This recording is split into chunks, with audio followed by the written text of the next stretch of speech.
call the July board meeting to order. We'll take a moment for silent prayer, followed by the salute to the flag.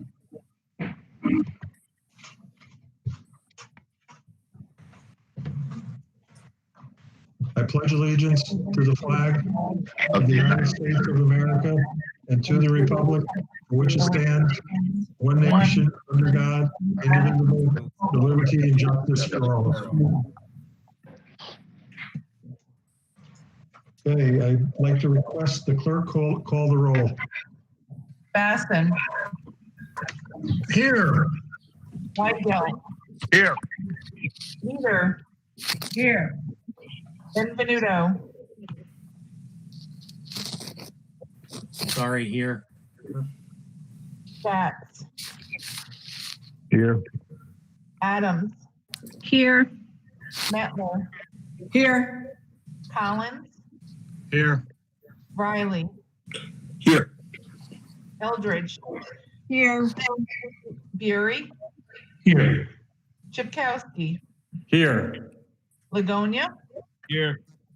Sterling. Here. Mia. Here. Chimitas. Here. Mussman.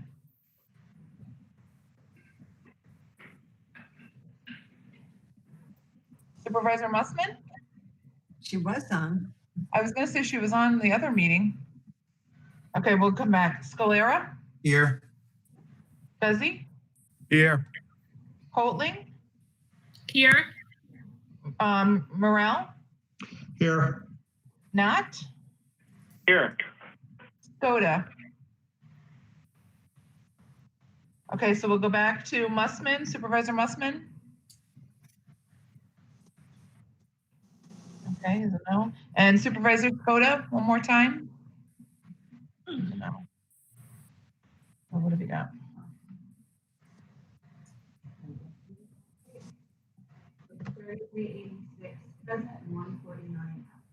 Okay, 3386 present, 149 absent, and again, we have a quorum. I'll remind you to mute your devices, please. Thanks. Thank you. I need a motion to pay the bills, accept the treasurer's report, and file the minutes within the clerk's office. I'll move it. Motion by Kathy Eldridge, second by, who's the second? Ron Knott. Thank you, Ron. All in favor? Aye. Opposed? Carried. Okay, I'd like PJ Keeler to give a budget overview for us. Thanks, Mr. Chairman.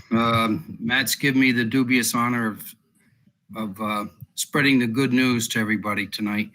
As you know, when we started our projections for this pandemic from a financial concern, we basically based our projections on what cash impact this would have on Columbia County. Now, again, remind you that it's a cash impact and what it would do to our cash balances. Kind of sorry to report that we're barely 3 months into this pandemic. And if you remember, we based our initial projections where the minimal cash impact would be $12 million. Well, barely 3 months into it, we've already hit half of that. Our cash in the general account is down $6 million from a year ago. Part of that makeup of that is due to the fact that the state has absolutely cut off reimbursements as far as any social services, Department of Social Services. The last time we received any remuneration was back in April. So they have not paid since then. We've had no dollars in May, no dollars in June, and have no idea when we'll start to receive some. Now that receivable, just to give you an idea, runs between $1.2 million and $1.5 million a month. So we have delinquent taxes that we projected as well. In our projections, we projected the fact that between now and the end of the year, between March and the end of the year, our delinquent taxes would probably go up around $2 million. As of the end of June, we are already up at 1.3 million. And our delinquent tax payments are the highest that they've been since June of 2015. Obviously, due to a lot of factors. Number one, people don't have the money to pay their taxes. They've been out of work. Number two, part of the problem is we've stopped all the foreclosure proceedings the day or two before the executive order hit, and we've not been able to foreclose on any properties and get them back on the tax rolls. We are still looking at doing 2016s. Now I spoke with Chris Watts and Rob Fitzsimmons, and to help jumpstart this a little bit, in August, we will be sending out what we call a kick in the pants letter. Basically, the letter goes out from the county attorney's office to anybody with delinquent taxes, encouraging them to step up to the plate. We offer payment plans. We're now accepting partial payments, do anything we can to try to get some cash in. The other part of the problem is the delinquencies that did come in from the tax collectors from the towns. They were up 19.5% this year as compared to last year. So it was $1 million more this year than last year when they turned the books over to us in the beginning of June. The number of parcels that were unpaid in the county was 1,562 parcels last year. It's up to 1,736 parcels this year. And I'll be honest with you, some of the parcels that are unpaid are very large commercial properties. On top of, we originally projected that the state aid would be cut 17%. In the second projections, we jumped our projections up to 20%. However, in the last day or so, including today, I'm receiving reports from other treasurers and throughout New York State that they have received mental health is being cut approximately 30% in the monies that they're receiving for the OASIS. Talked to Ann Cooper today from tourism. Normally, she receives an upfront check from the state for $60,000, which is a matching grant for the I Love New York program. This year, they have agreed to pay half of the first quarter expenses. They have asked her not to submit the second quarter expenses yet, which is not a good sign. So when I stop to figure all that up, if we do get our second quarter, which may or may not happen, then again, we'll look at a 30% cut. So I don't know if that 30% is going to be a hard number moving forward or a soft number, but it's not going to be good as we try to move forward. Our sales tax, I know everybody's interested in the sales tax. Our second quarter year to date is down 13%. So that's $1.3 million. We still have one revenue income that will come from the state, and that should hit sometime next week, and that will finalize our second quarter impact. March and April receipts were down $1.8 million. And so our year to date, now this is from January 1st through today, we're down 4.6%, about $929,000. So the NISAC projections that we went by in the beginning said our yearly impact from sales tax at a slight level would be around 9%. Large impact or severe impact would be about 22%. So at this point, like I said, we're down 4.6%. Obviously, if somebody out there has a crystal ball, I'd love to see it.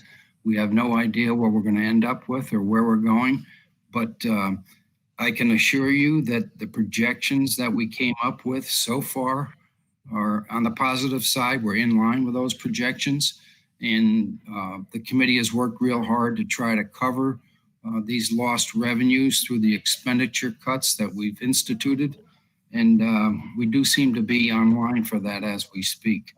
So I don't expect this to turn around immediately. Obviously, everybody's hopeful that we're opening up and we'll get more sales tax. I hope that's the case. But it isn't just the sales tax revenue that concerns me. It's the delinquent tax situation and the receivables from the Fed and state. That's a major concern. So Stay tuned. We'll keep filling you in every month as we move forward. Any updates on mortgage taxes? I do not have that at the moment, no. Thank you. Hey, PJ.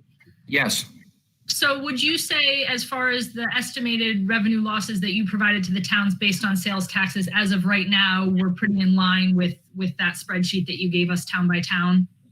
I would say they're pretty much in line. Yes, I gave you both the slight impact and the severe impact. And Yep. at the moment, I'm kind of hoping for the slight impact, but again, Okay. who knows? And my second question is, my understanding, and I'm sorry, I'm brand new to this, is that the county always makes the towns whole on the unpaid property taxes. Is it looking like that's going to be able to continue to happen? Yes, I mean, you've already been made whole, but if you want to return anything, that's okay. No, I'm just wondering, moving forward, if we need to have that Yeah. conversation. I don't want to as a town supervisor, but as a county No. looking at No, such. the towns are made whole to start with.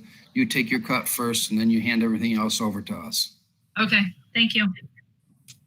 But we could change that for 2021 if you're willing. No, I'm good. Thank you. Any other questions for PJ? Okay, thank you, PJ. Yep. Next, I'd like to have the clerk read the resolutions. Okay, resolution 194 of 2020 to 195 of 2020 by Supervisor Ligonia. Supervisor Ligonia? Chairman, I present these resolutions for adoption. Second. All in favor? Aye. Aye. Opposed? Carried. Resolution 196 of 2020 to 199 of 2020 by Supervisor Weigelt. Mr. Chairman, I offer these resolutions for adoption. Second. I'd like to make a comment. 197 Okay, on which resolution, Supervisor? on 197. All right, so, okay, go ahead. Okay. I'm not sure about the rest of the board, but I got a lot of feedback from this from my constituents, which is always good to hear from people and to know that they're interested in the topic. I also want to recognize the positive work of Officer Zach Zahotra. That's the school resource officer in the Hudson District. I heard a lot of positive feedback. That is a good example of how officers can build positive relationships and sort of move beyond punishment and enforcement model. At the same time, I would like us to take a step back and ask and listen about what's the best way to support our students and our families and our school districts, and think about if there's ways to go beyond just policing. I know a lot of people share with me concerns around focusing too much on police, and they would rather see a conflict resolution specialist who's outside of the sheriff's office in the school district. And so I sort of wanted to bring that up. And I know New York State and the country is really about reevaluating policing right now. And I would like us in the future to do the same thing. And if we could review this subject at future public safety meetings, and I know there's going to be a committee and maybe the committee could take this up. So I just wanted to bring it up as we're looking, Okay, thank you. Chairman Morrell, could I speak to that as well? Sure.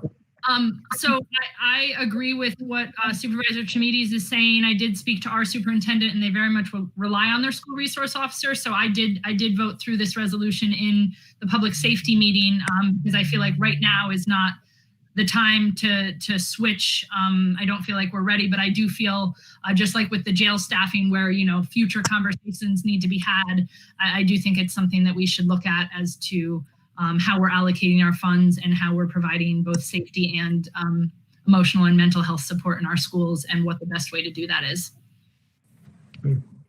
Thank you.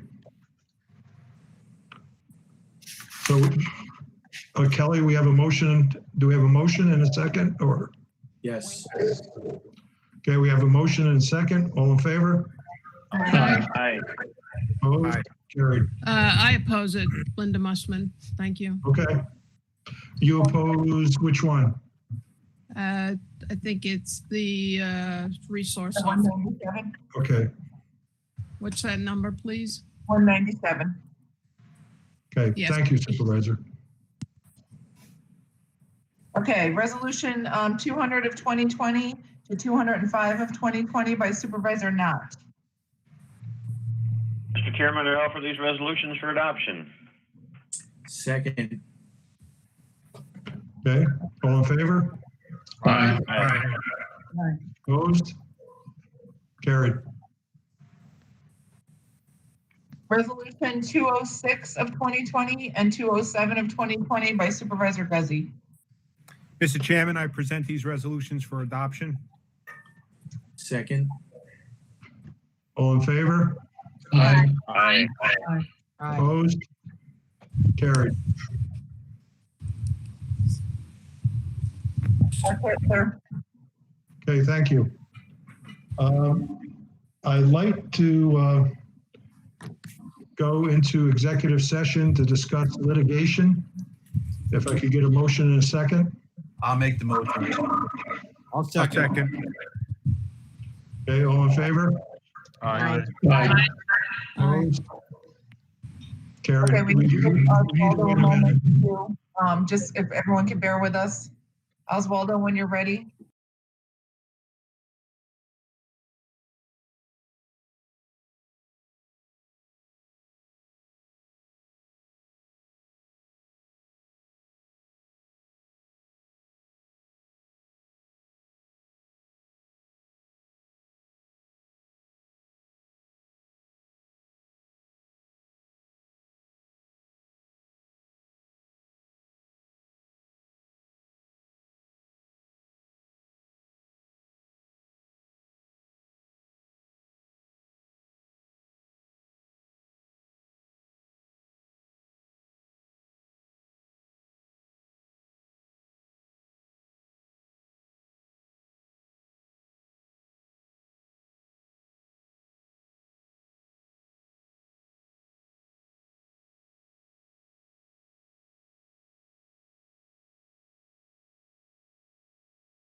to jump off the call. Thank you. Have a nice night, everyone. All right, take care. Thank you. Have a good night, everyone. Hey, Sheriff. Thank you, Sheriff. I'm going to do the same. Thank you. Good night, everyone. See you, Michael. Looks like we're still in executive session, so I'm okay. Okay, so we're out of executive session. We're back. Do any supervisors have any business to bring before the board? I don't. What about Okay. the parks? Didn't you have a question about the parks and stuff? The parks, Supervisor Triska? Didn't you ask about basketball and stuff? Oh, are you talking to me? I'm sorry. I had Kelly send an email out to everyone. If you guys don't mind answering, I'm getting a lot of slack from residents as to why our playground and basketball courts aren't open, and they're saying they're open all over the place. But I sent an email with my questions. If everyone could just take a quick minute to respond, that'd be great. Greenport's not opening. We talked about it at the meeting on Monday, just to open it up so that people could get in. And we're just not opening it. We're keeping everything, the pavilion closed, playground closed, and the hoops closed. Yeah, I mean, part of the problem, the governor left it to municipalities on playgrounds, and basketball can open for one person shooting hoops, but there's this whole safety plan and this affirmation that basically says that we as the municipality will monitor that there's only one person on the court at the time, and that we'll monitor that everyone on the playground is 6 feet apart. I know, I heard all that and read all that, and there's just absolutely, no. We don't have a full-time staff member to sit out at the playground. We didn't hire any staff for the summer, for the park, period. So. Thank you. okay, any other supervisors have any other business? Okay, thank you. With that, Make a motion. you're gonna make a motion to adjourn, Patsy? Yeah, I gotta get out. Second. I would need a second. Bye, good night. I'm happy to second it. Okay, Who made that? Peter Chakowski. Peter. Seconded, I believe. was that you, Supervisor Chipkowski? Yes, it was, sir. All right, thank you. All in favor? Aye. Opposed? Thank you all. Good night, everybody. Good night, everybody. Hey, committee meetings, they're gonna be virtual and in person if you based on your comfort level. Please let me know if you're coming in person. I gotta keep track of the number of people. Yeah, we're gonna have to social distance, but we're gonna try it. Full board, it looks like we're still gonna have to do it virtually only because we can't social distance enough with 23 supervisors, staff, and people from the public. So, we're gonna play that by ear, but we're gonna try the committee meetings with, people based on your comfort level.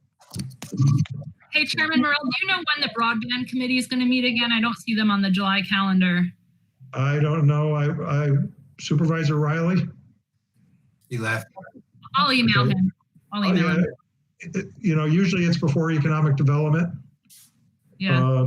But we can, they probably need to schedule something. Okay, thank you. Yeah, we also, Supervisor Chimides, we have to schedule a transportation and the